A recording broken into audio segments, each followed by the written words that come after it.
Good morning students. तो students, हमारा जो टॉपिक चल रहा है बायोलॉजिकल क्लासिफिकेशन का हमारा टॉपिक है। इसमें आप लोगों ने अब तक जो कर लिया है 5 किंगडम्स के बारे में स्टडी आपने करनी स्टार्ट की। मोनेरा किंगडम आप लोगों ने कंप्लीट कर लिया, प्रोटिस्टा किंगडम आप लोगों ने कंप्लीट कर लिया। अब हम फंगी किंगडम कर रहे हैं। इस फंगी किंगडम के अंदर जनरल कैरेक्टरिस्टिक्स हम आप लोगों को समझा रहे थे इनकी।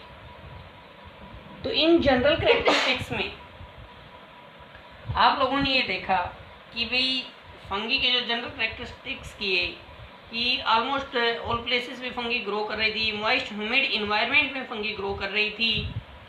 और जो फंगी है, फंगी की जो बॉडी होती है डिफरेंट डिफरेंट हाइफी की बनी होती है। हाइफी सेप्टेट एसेप्टेट हो सकते हैं, सिनोसिटिक कंडीशन हो सकती है हाइफी के अंदर। अब इनमें लास्ट टाइम जो आप लोगों ने किया वो यही था कि भाई एसेक्सुअल रिप्रोडक्शन फंगी के अंदर स्पोर्स से होता है। उन स्पोर्स के आप नाम याद रख लेना, कोनिडिया स्पोर्स, स्पोरेंजियोस्पोर्स, जूस्पोर्स। अब ऐसे ही आपको नेक्स्ट जो आज पॉइंट करना है वो इनका करना है सेक्सुअल रिप्रोडक्शन। तो सेक्सुअल रिप्रोडक्शन है वो भी डिफरेंट टाइप के स्पोर्स से होगा। जब हम इस फंगी का क्लासिफिकेशन करेंगे उसमें भी आएंगे। तो इन स्पोर्स के नाम में जैसे ऊस्पोर्स, एस्कोस्पोर्स, बेसिडियोस्पोर्स। तो इन नामों को भी आप लोगों को ज़्यादा बार बार रटे लगाने की ज़रूरत नहीं है, बस एक बार आप रिवीजन टाइप में इनको करें, धीरे धीरे ये आपको कंप्लीट याद होते जाएंगे। जो टॉपिक आपने 10th क्लास में किया था सेक्सुअल रिप्रोडक्शन का, डेफिनेशन तो वही रहनी है। फिर भी आपको जो फंगी किंगडम के अंदर जो करना है कि भाई क्या लिखेंगे आप सेक्सुअल रिप्रोडक्शन में, वो आप ध्यान दें। देखो, sexual reproduction occurs in almost all groups of fungi except deuteromycetes. क्योंकि आगे हम फंगी का क्लासिफिकेशन करेंगे जिसमें आप करेंगे फाइकोमाइस्टीज, एस्कोमाइस्टीज, बेसिडियोमाइस्टीज और ड्यूटेरोमाइस्टीज। तो इसमें आपको ये याद रखना है कि सेक्सुअल रिप्रोडक्शन लगभग सभी फंगी के ग्रुप्स में मिलेगा, लेकिन ड्यूटेरोमाइस्टीज में नहीं मिलता। आगे इनके कैरेक्टरिस्टिक्स में आएंगी। तो फंगी के अंदर जो सेक्सुअल रिप्रोडक्शन है, the sexual reproduction in fungi completes in 3 phases. आपको इसमें इसके 3 फेजेस के बारे में स्टडी करनी है कि सेक्सुअल रिप्रोडक्शन है फंगी के अंदर वो 3 फेजेस के अंदर कंप्लीट होता है। प्लाज्मोगेमी, कैरियोगेमी और मियोसिस। ये 3 पॉइंट्स आप लोगों को करने हैं इसके अंदर। अब इसमें सबसे पहला हम करते हैं प्लाज्मोगेमी के बारे में। तो प्लाज्मोगेमी जैसे नाम से इंडिकेट हो रहा है, fusion of protoplasm between 2 motile और नॉन मोटाइल गैमेट्स।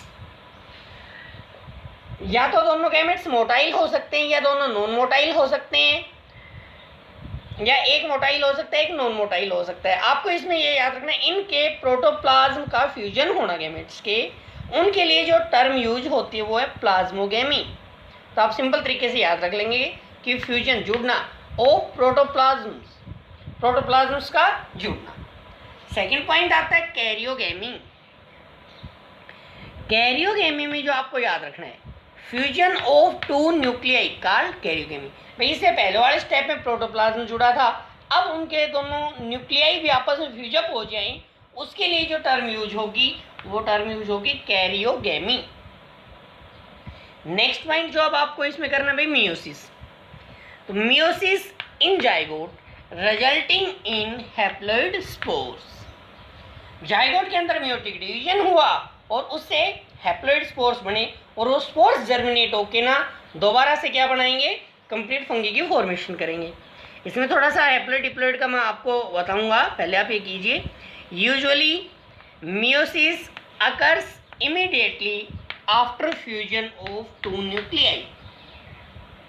जनरली क्या होता है, जो मियोसिस है वो जैसे ही 2 न्यूक्लियाई फ्यूजन होते हैं, जुड़ते हैं, तभी क्या हो जाती है, उन्हें म्यूसिस हो जाती है। लेकिन कुछ ध्यान रखना, however in some fungi an intervening dikaryotic stage occurs, लेकिन कुछ फंगी के अंदर डाइकैरियोटिक स्टेज होती है, such a condition called dikaryon.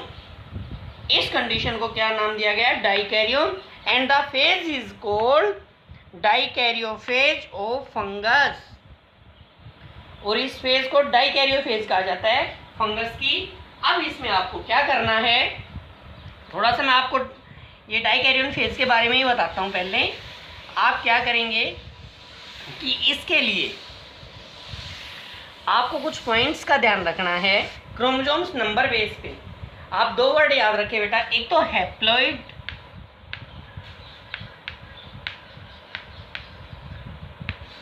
Haploid organisms,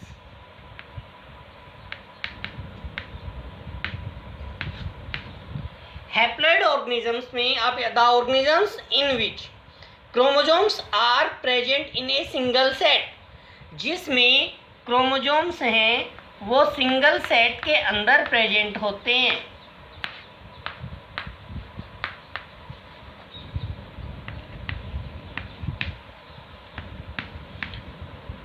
chromosomes एक ही सेट में प्रेजेंट होते, कोई पेयरिंग नहीं होती क्रोमोसोम्स की, उन ऑर्गेनिजम्स को हैप्लॉइड कहा जाता है। हैप्लॉइड को हम एन से रिप्रेजेंट करते हैं। अब बारी आती है डिप्लॉइड ऑर्गेनिजम्स की।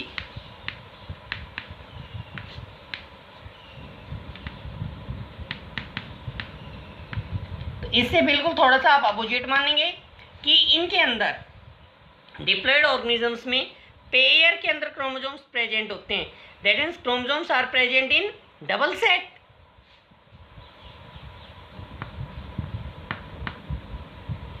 कंप्लीट लिख लेंगे बेटा आप, chromosomes are present in pairs, pairs में इसको हम 2n से, यानी कि क्रोमोसोम्स के 2 सेट प्रेजेंट होंगे, उनको diploid organism, single set present होगा, उनको हम बोलेंगे हैप्लॉइड ऑर्गेनिजम्स। अब ये मैं आपको इसलिए बता रहा हूँ कि जो फंगी होती है, फंगी की जो मेन बॉडी होती है, फंगी की बॉडी हैप्लॉइड होती है।